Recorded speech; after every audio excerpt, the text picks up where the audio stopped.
Cette vidéo va vous rappeler de mauvais souvenirs. Bonjour à tous et bienvenue dans ce deuxième épisode de cette trilogie sur les top 5 avec pour thème principal les règnes de champions. Et aujourd'hui on s'intéresse une nouvelle fois aux règnes de champions WWE, mais au lieu de vous parler des plus longs règnes, je vais vous parler cette fois-ci des pires règnes de champions de la WWE. Le 7 avril 2019, quand Kofi Kingston récupère la ceinture de Daniel Bryan à WrestleMania 35, il devient le 51e champion de la WWE. Il récupère donc ce titre prestigieux. Prestigieux oui, mais finalement pas tout.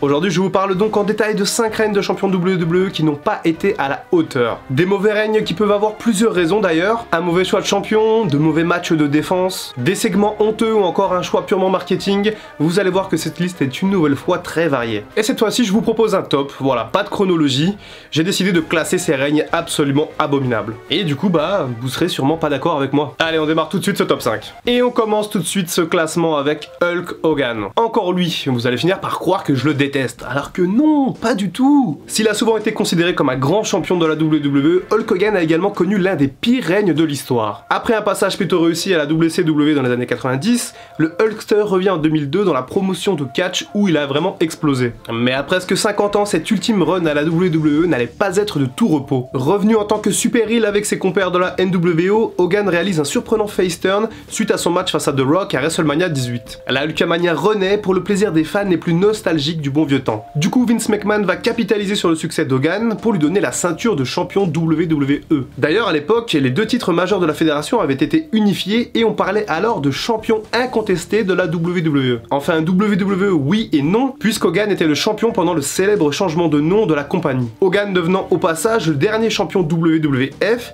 et le premier champion WWE si on chipote un peu sur les appellations. Mais alors ce règne, qu'est-ce qui le rend si désastreux au final? Eh bien déjà, avoir Hulk Hogan champion à 50 ans décrédibilisait les autres superstars, et notamment Triple H, qui a été sacrifié pour perdre face à Hogan et lui donner sa ceinture. Imaginez, c'est comme si aujourd'hui vous aviez un jeune talent prometteur, qu'il était champion, et qu'on lui enlevait la ceinture pour la donner à un cinquantenaire part-timer. Oh. Attendez. Hogan remporte donc à Backlash 2002 le titre que Triple H avait lui-même récupéré des mains de Chris Jericho dans le main event de WrestleMania 18. D'ailleurs, ce règne-là aussi, j'aurais pu le mettre dans le classement. L'un des autres problèmes du règne d'Hogan est sa durée très courte et son très faible nombre de défenses. Une défense contre un autre vétéran alias le Nature Boy Ric Flair dans un match à Raw, un match que tout le monde a oublié. En même temps, et pour le coup, la WWE avait 10 ans de retard pour nous proposer cette affiche. Finalement, le Hulkster perdra le titre un mois après l'avoir obtenu lors de Judgment Day 2002, et son bourreau n'est nul autre que l'Undertaker. L'American Badass mettant ainsi fin à l'un des règnes les plus inintéressants de l'histoire de la WWE. Il y a quelques semaines, j'ai sorti un top 5 sur les pires matchs de la décennie à la WWE. Et parmi les commentaires de la vidéo, beaucoup d'entre vous ont été surpris ou choqués de ne pas voir le main event de WrestleMania 27 dans cette liste. Et la raison à cette absence est toute simple, c'est parce que je vais vous en parler maintenant. Fin 2010, The Miz devient champion de la WWE en encaissant sa mallette du Money in the Bank contre Randy Orton lors d'un épisode de Raw. Le Miz est alors portrayé comme un champion arrogant, vantard et détestable au possible. La WWE misait beaucoup sur ce côté détestable d'ailleurs pour attirer de la hit sur The Miz. Accompagné par Alex Riley, le Miz enchaînait les promos plutôt bonnes où il s'arrangeait pour souvent égratigner la foule locale. Et ça marchait, les fans détestaient le Miz et lui faisaient vraiment savoir. Mais alors c'est quoi le problème de ce règne? Eh bien pour beaucoup il était trop tôt pour emmener le Miz au main event. Certaines critiques laissaient entendre que le Miz n'était au top que par défaut, et également parce que la WWE avait connu une grosse vague de blessures à ce moment-là. Il y avait également pas mal de critiques émanant du vestiaire et des autres catcheurs de la WWE qui n'arrivaient pas à croire que le Miz était bel et bien le champion. C'est d'ailleurs peut-être cet état d'esprit qui a poussé John Cena à faire un non-match à WrestleMania 27, j'y reviendrai. CM Punk était également particulièrement énervé de voir le Miz dans le main event, alors que lui-même s'estimait bien meilleur en tant que heel. Et pour le coup, il avait raison. Et puis, quand on sait que la pipe bomb aura lieu 2 mois après ce WrestleMania 27 désastreux, on s'imagine que de meilleurs choix auraient pu être pris. Et ce règne justement, parlons-en. Le Miz remporte donc le titre fin 2010, puis défend successivement contre Jerry Lawler, Randy Orton et John Morrison. Il est toujours champion à l'approche de WrestleMania 27 et doit affronter John Cena dans le main event du show. Et comme je vous l'expliquais tout à l'heure, Cena n'avait pas proposé une performance remarquable dans ce main event, sans doute même d'ailleurs son pire match à WrestleMania. Et ce main event est absolument atroce, il a déçu beaucoup de fans de catch. Un booking et une action dans le ring hyper fade, et le Miz qui conserve finalement son titre grâce à une intervention du Rock. Tout ça pour au final construire la rivalité entre John Cena et The Rock, et ce qui est le plus dingue, c'est que le Miz perd le titre le lendemain lors d'un épisode de Raw aux dépens de John Cena. Un règne décevant pour le Miz qui a forcément été impacté par sa présence dans l'un des pires main events de l'histoire de WrestleMania. À la 3ème place de ce classement, un règne qui a été marqué par la malchance. WrestleMania 30 représente un show incroyable qui divise les fans tant il est adoré ou alors détesté. Le main event de ce show a vu Daniel Bryan, l'underdog ultime, triompher de Randy Orton et Batista pour devenir le nouveau champion de la WWE. Une histoire parfaitement racontée par la WWE qui ce soir-là a su ravir ses fans. L'histoire était belle pour celui qu'on appelait à l'époque l'American Dragon, mais après avoir vécu une soirée parfaite, l'avenir allait être bien moins rose pour le tout nouveau champion. Son unique défense de titre se tiendra lors du pay-per-view Extreme Rules en 2014 où il bat son ancien acolyte Kane qu'il battra dans un match sans règles. Quelques jours plus tard, il annonce à Raw qu'il est blessé au cou et qu'il doit subir une petite opération. Et alors qu'il était censé affronter Kane une nouvelle fois lors du show Money in the Bank en juin, Daniel Bryan abandonne le titre afin de se faire soigner. Une fin de règne vraiment maussade pour un champion du calibre de Daniel Bryan. Une période difficile pour lui puisqu'il perd également son père juste après WrestleMania 30 et il apprend la nouvelle juste après sa lune de miel avec Brie Bella.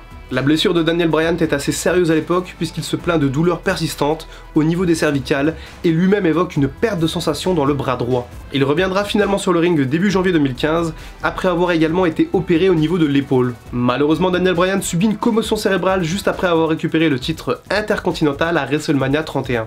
La commotion cérébrale de trop pour lui. Au cours de ses 16 années de carrière, Daniel Bryan avait accumulé beaucoup de chocs à la tête, ce qui rendait dangereuse la pratique du catch pour lui à cette époque. Il a donc été décidé de mettre fin à la carrière de Daniel Bryan en 2016 afin de protéger sa vie et de lui éviter d'avoir des lésions au cerveau. Toutefois, vous le savez maintenant, après 2 ans de soins et de travail, Daniel Bryan a finalement été autorisé à remonter sur le ring. Et alors on ne peut s'empêcher de se demander jusqu'où aurait pu aller ce règne si Daniel Bryan n'avait pas été blessé. Daniel Bryan avait beaucoup donné de sa personne pour arriver jusqu'au main event de WrestleMania et malheureusement il l'a payé cher sur le plan physique. Bien que le catch est un divertissement où tout est préparé à l'avance, il est certain que les catcheurs mettent leur santé et parfois même leur vie en jeu. Et ça, vous pouvez le dire à tous vos amis qui pensent que le catch c'est du chiquet. À la deuxième place de ce classement, je vous ramène à une époque où beaucoup de gens étaient fans de catch, l'année 2009. Nous étions dans une période de la vie où le catch était très à la mode en France et où Raw et SmackDown passaient chaque semaine gratuitement sur NT1. Une époque où un catcheur en particulier était particulièrement adoré par les fans français. Jeff Hardy représentait le catcheur le plus populaire de la WWE en 2009. Doté d'un charisme dingue et d'une habileté incroyable à prendre des risques, le charismatique Enigma avait tout pour plaire aux fans de catch. Pendant longtemps, les fans ont souhaité voir Jeff Hardy dans le main event.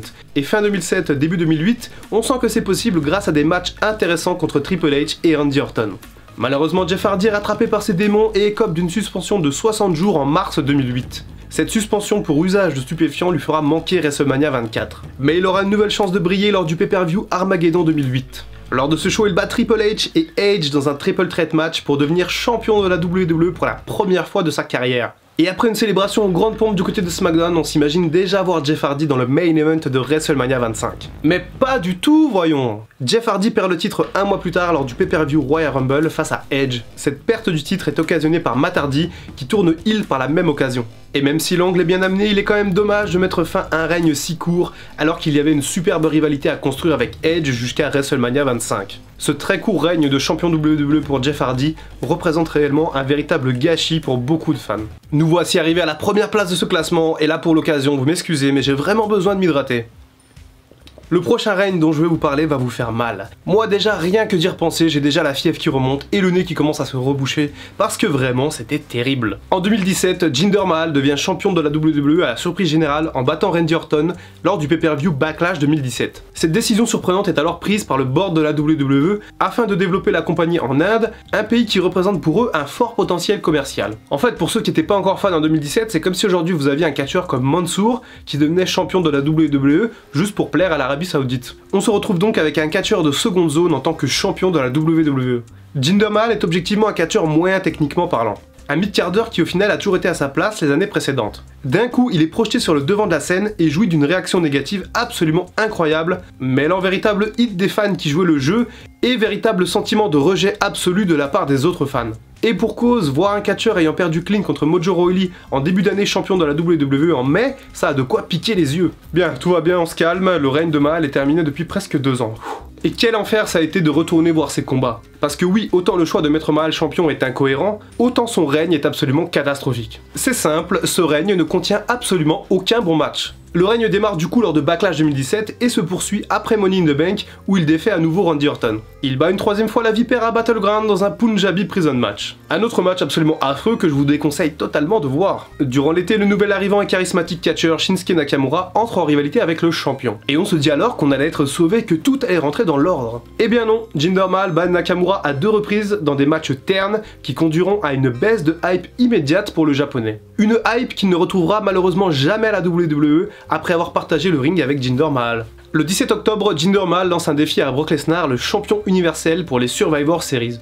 AJ Styles défie le moderne Day Maharaja dans un match pour le titre à SmackDown le 7 novembre et gagne, libérant ainsi les fans de ce règne terrible. Un choix d'ailleurs surprenant puisque la WWE préparait un énorme live event en Inde le 9 décembre et comptait sur Jinder Mahal pour dynamiser les ventes. La WWE a finalement pris conscience que le règne de Jinder Mahal était absolument mauvais pour son image et a donc décidé par la suite de miser sur AJ Styles pour représenter la compagnie du côté de SmackDown. Et on a vu dans l'épisode 1 de cette trilogie que le règne de AJ Styles a été plutôt salvateur. Voilà, c'est tout pour cette vidéo sur les pires règnes de champion WWE. J'ai sélectionné 5 règnes en particulier, j'aurais pu en prendre bien plus. J'aurais pu vous parler du règne de JBL en 2004 qui n'était pas très bon au niveau des matchs, ou alors le règne ridiculeusement court d'André le Géant, ou encore le règne de Vince McMahon qui n'avait pas lieu d'être. Voilà, cette vidéo s'achève. J'espère quand même que vous avez passé un bon moment, que ces souvenirs ne vous ont pas trop impacté, que vous n'avez pas trop le moral dans les chaussettes, tout va bien. N'hésitez pas à me faire part de vos avis, n'hésitez pas à me dire quels ont été pour vous les pires règnes de champion de la WWE. Comme d'habitude, je lis tous vos commentaires et j'y réponds, donc n'hésitez pas, faites-moi part de vos avis,